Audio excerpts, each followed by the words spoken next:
प्यारे बच्चों, स्वागत है आपका एक बार फिर आपके अपने यूट्यूब चैनल बारिश में। बच्चों, जैसा कि आप जानते हैं कि हमने 12th क्लास के लिए मैथमेटिक्स की सीरीज चलाई हुई है, जिसमें डिटर्मिनेंट्स हमारा चैप्टर हमने स्टार्ट किया हुआ है। पिछले कुछ वीडियोस में हमने डिटर्मिनेंट्स के बारे में जाना था, साथ ही साथ उनकी क्या क्या प्रॉपर्टीज़ हैं डिटर्मिनेंट्स की, जिनका इस्तेमाल करके हम डिफरेंट टाइप के जो क्वेश्चंस होते हैं उनको प्रूव करते हैं या उनको सिंप्लीफाई करते हैं, ये सीखा था।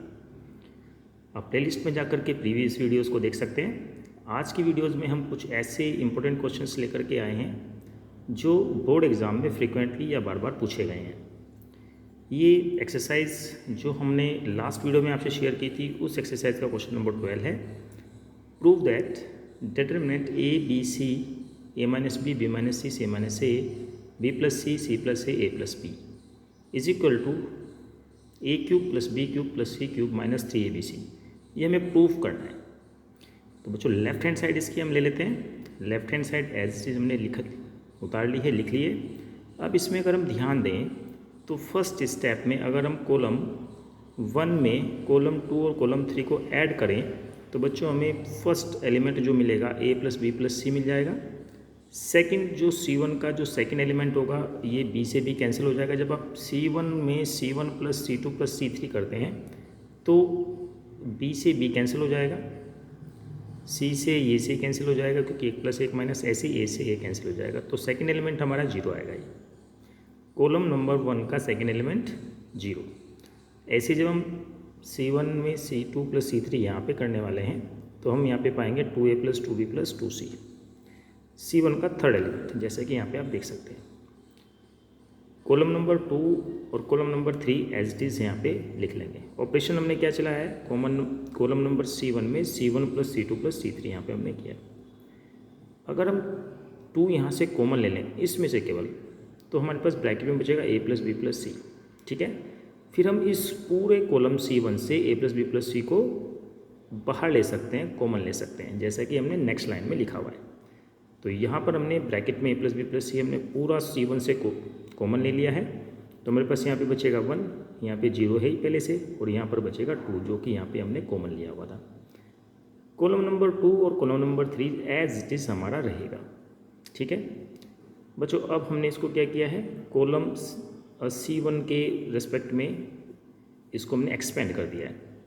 तो a plus B plus C as it is रहेगा। तो फर्स्ट आपने क्या किया, ये एलिमेंट लिया, तो ये आपका कॉलम और ये आपकी रो ये हट जाएगी, आपके पास ये बचेगा। तो इसकी मल्टीप्लाई आप इसमें करते हुए लिखेंगे, तो a का मल्टीप्लाई b में करेंगे a भी आ जाएगा, फिर a का मल्टीप्लाई c में करेंगे तो आपका माइनस ac आएगा, फिर c का मल्टीप्लाई a में करेंगे तो आपके पास में माइनस के ac आ जाएगा, और b का मल्टीप्लाई करेंगे तो b स्क्वायर आ जाएगा। इसको एक बार फिर से हम दिखा देते हैं भाई। ये आपके जो 4 एलिमेंट्स हैं, 4 आपके जो यहाँ पे टर्म्स हैं, a का मल्टीप्लाई b में किया a भी हो गया, फिर इस b का मल्टीप्लाई b में करेंगे तो b स्क्वायर हो गया, फिर माइनस c का मल्टीप्लाई a में माइनस के ac, फिर माइनस c का मल्टीप्लाई b में करेंगे तो माइनस के bc। माइनस साइन लगाते हुए इन दोनों का मल्टीप्लाई करेंगे तो c square minus a square, क्योंकि माइनस साइन बाहर है तो c स्क्वायर आपका नेगेटिव हो जाएगा और a स्क्वायर आपका पॉजिटिव हो जाएगा, क्योंकि ये a plus B a minus B ऐसा फॉर्मूला लगेगा ना इसमें, तो a square minus c square आ जाएगा। फिर ये वाले सेकंड टर्म के लिए वैल्यू 0 हो जाएंगी, तो थर्ड के लिए हम देखेंगे 2, ये रोज और ये कॉलम अब कट जाएगा, प्लस माइनस प्लस, तो इसके लिए भी प्लस साइन लगेगा, तो हमने यहाँ पे प्लस लगा लिया। और आपका यहाँ पे इसकी मल्टीप्लाई करेंगे आपस में BC माइनस ए बी, फिर माइनस BC, माइनस साइन तो लगना ही है बच्चों, तो माइनस BC और माइनस C स्क्वायर आएगा यहाँ पे रिजल्ट पर, क्योंकि नेगेटिव साइन पहले से लगा हुआ है तो वो पॉजिटिव हो जाएगा, पॉजिटिव C स्क्वायर। ठीक है, अब इसको ये हमने इसका रीज़न भी लिख दिया कि हमने इसको C1 के अलोंग इसको एक्सपेंड किया है। अब बच्चों यहाँ पर आपने इसकी 1 की मल्टीप्लाई ऐसे लिखेंगे, और यहाँ पर ये जो 2 है, 2 को आपने इसमें मल्टीप्लाई कर दिया। ठीक है, मल्टीप्लाई करने पर हमारे पास जो रिजल्ट बचता है, जैसे कि आप देख पा रहे हैं यहाँ पे, जो आपका ये 2c स्क्वायर है पॉजिटिव, ये c स्क्वायर आपका नेगेटिव है, तो यहाँ पे आपका रिजल्ट जो आएगा ये आ जाएगा आपका प्लस के c स्क्वायर। ऐसे ये b स्क्वायर है तो b स्क्वायर ऐसे रहा, a स्क्वायर पॉजिटिव है, ये स्क्वायर रहा। अब आपके पास माइनस के ab, भाई ये माइनस का 2ab है और ये प्लस का ab है, तो इसको सिंप्लीफाई करेंगे तो माइनस का ए बी बचेगा, और माइनस के बी सी और माइनस के सी ए वो एज इट इज़ हमने यहाँ पे लिख लिए। ठीक है बच्चों, अब हम ये फॉर्मूला जानते हैं, हमने 9th क्लास में सीखा है, A cube plus B cube plus C cube minus 3ab इसको हम फैक्टराइज फॉर्म में लिख सकते हैं, bracket of A plus B plus C into bracket of A square plus B square plus C square minus A B minus B C minus C A. ये बहुत important formula है, उम्मीद है आपने 9th क्लास में इसके काफ़ी question solve किए होंगे। तो ये आप देखेंगे इसकी जो राइट साइड है इस फॉर्मूले की, राइट साइड हमारी सेम एज इट इज़ है, तो इस टर्म्स को हम क्या लिख सकते हैं, A cube plus B cube plus C cube minus 3abc लिख सकते हैं सीधा डायरेक्ट। अदरवाइज़ आपको इसमें मल्टीप्लाई करनी होगी, मल्टीप्लाई करने में आपको काफ़ी इसमें लेंथी भी पड़ेगा और मिस्टेक्स होने की पॉसिबिलिटीज़ ज़्यादा है, और बेटर है कि ये फॉर्मूला आपको हमेशा के लिए याद भी रहे, क्योंकि आगे बहुत सारी जगह पर ये फॉर्मूला रिपीट होता है या इसको हम यूज़ करते हैं। तो हमारी ये राइट हैंड साइड थी जो हमने यहाँ पे प्रूफ कर लिया। सिमिलर वे में एक और क्वेश्चन है बच्चों, यहाँ पर देखिए क्वेश्चन नंबर 13 था, B plus C A minus B A C plus A B minus C B A plus B C minus A C. ये डिटर्मिनेंट्स हमें प्रूफ करना है 3abc minus A cube minus B cube minus C cube. देखा जाए तो ये question में जो सिमिलरिटीज़ है आप देखेंगे ऊपर में, जो प्रूफ करना है बस इसमें ये चीज़ इधर लिखी हुई है, ये तीनों आपके नेगेटिव टर्म्स में लिए गए हैं, यानी कि माइनस कॉमन लिया हुआ है ना, केवल माइनस कॉमन लिया हुआ। तो आप इसी तरीके से क्वेश्चन सोल्व करते जाएंगे, लास्ट में आपके पास कुछ ऐसा एक्सप्रेशन आएगा माइनस साइन के साथ। ठीक है, माइनस साइन के साथ आएगा, तो आपके पास आप उस माइनस साइन के साथ आएगा तो आप इसमें से इसको 3abc पॉजिटिव ले लेंगे, बाकी टर्म्स नेगेटिव लेते हुए प्रूफ कर लेंगे। इसे अपने एंड से ट्राई कीजिएगा, कोई डाउट हो कहीं पर कोई दिक्कत हो तो आप उसे बिल्कुल कमेंट बॉक्स में कमेंट कर सकते हैं, उसको दोबारा से पूछ सकते हैं। तो चलिए इसमें आगे बढ़ते हैं। ये क्वेश्चन नंबर 30 है बच्चों, हमारी जो एक्सरसाइज है इसमें ये हमारा डिटर्मिनेंट है, इसमें यहाँ पे थोड़ी सी मिस्टेक है बच्चों, इसको आप थोड़ा सा लिखते टाइम ध्यान रखिएगा। यहाँ पे ये डिटर्मिनेंट का साइन है 1 ए स्क्वायर 1 ए स्क्वायर 1। ये डिटर्मिनेंट जो है हमें प्रूव करना है A cube whole square of A cube minus 1 का। ठीक है, और ये क्वेश्चन 13 में आया, 2013 CBSE में आया था, 2014, 15 कई बार ये रिपीट हुआ है, उसके बाद भी क्वेश्चन आया होगा ज़रूर, और अच्छा सवाल है। तो चलिए इसे देखते हैं।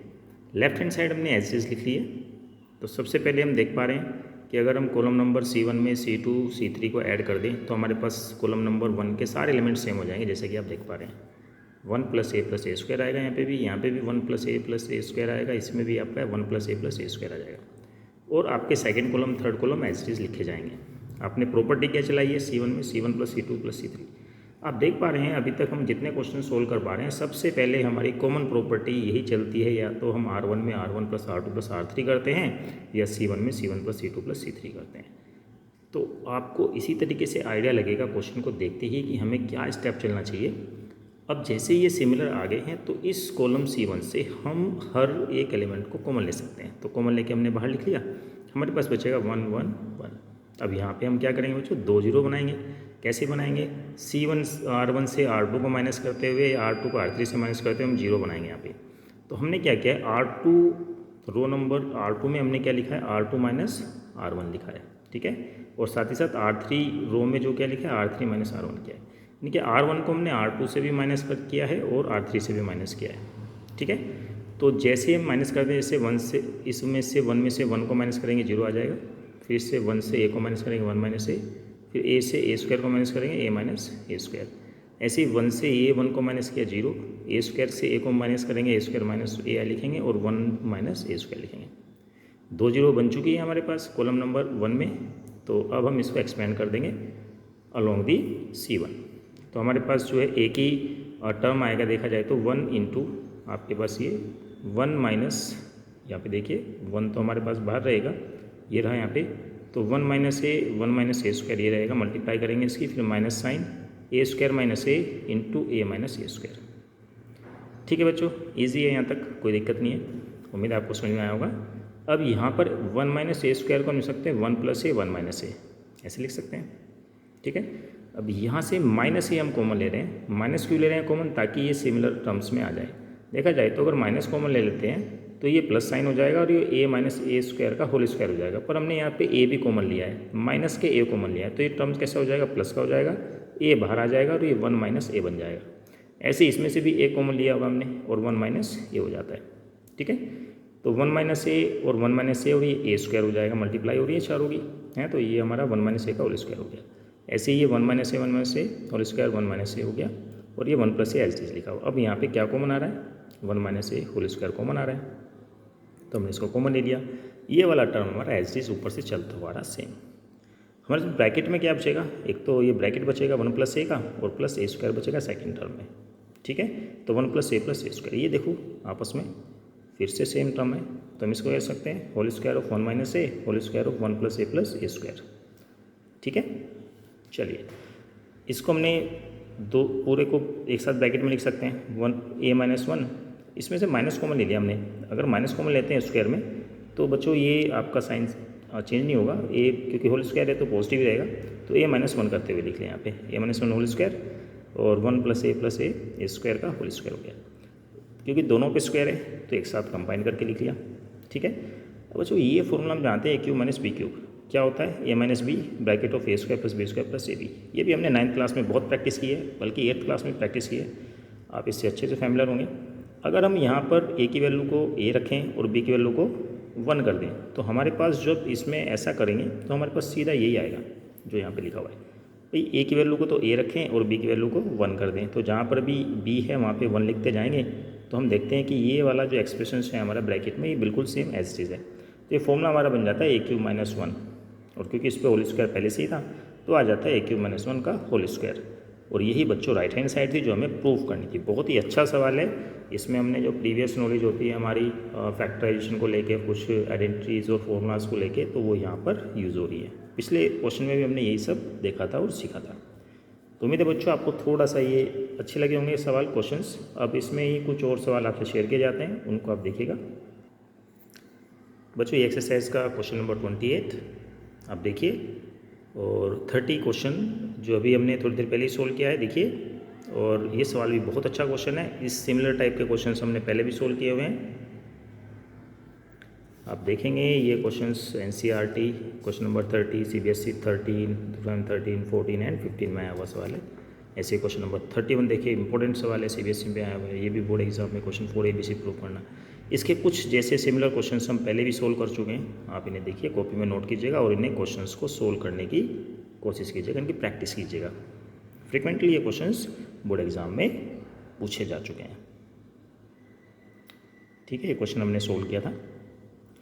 इसके बाद क्वेश्चन नंबर ये 40 आप देखिए, क्वेश्चन नंबर 40 आ गया, 41, 42 सिमिलर टाइप के क्वेश्चंस हैं, कई बार आप प्रैक्टिस करेंगे। सभी आए हुए बोर्ड में, CBSE में आए हुए क्वेश्चन है, यूपी बोर्ड में भी फ्रिक्वेंटली ये यूज़ पूछे जाते हैं क्वेश्चन। तो आप इन्हें कॉपी में नोट करके अच्छे से प्रैक्टिस कर सकते हैं। वीडियो को पॉज करके आप कॉपी में इन्हें नोट कर सकते हैं। तो बच्चों आज की क्लास में इतना ही। और डिटरमिनेंट से रिलेवेंट अगर किसी को कोई क्वेश्चन पूछना है इनसे जो भी आपको शो किया गया या इसके अलावा कोई क्वेश्चन हो तो आप बेझिझक होकर आप कमेंट बॉक्स में कमेंट कीजिए और पूछ सकते हैं। डिटरमिनेंट्स की प्रॉपर्टीज से रिलेवेंट जो हमारे क्वेश्चंस थे वो हमारे यहाँ पे कंप्लीट हो गए हैं। ये टॉपिक हमारा कंप्लीट हो गया है। नेक्स्ट टॉपिक में हम एडजॉइंट ऑफ मैट्रिक्स और साथ ही साथ इन्वर्स ऑफ मैट्रिक्स इसके साथ में हम स्टार्ट करेंगे। तो तब तक के लिए बच्चों पढ़ते रहिए। All the very best.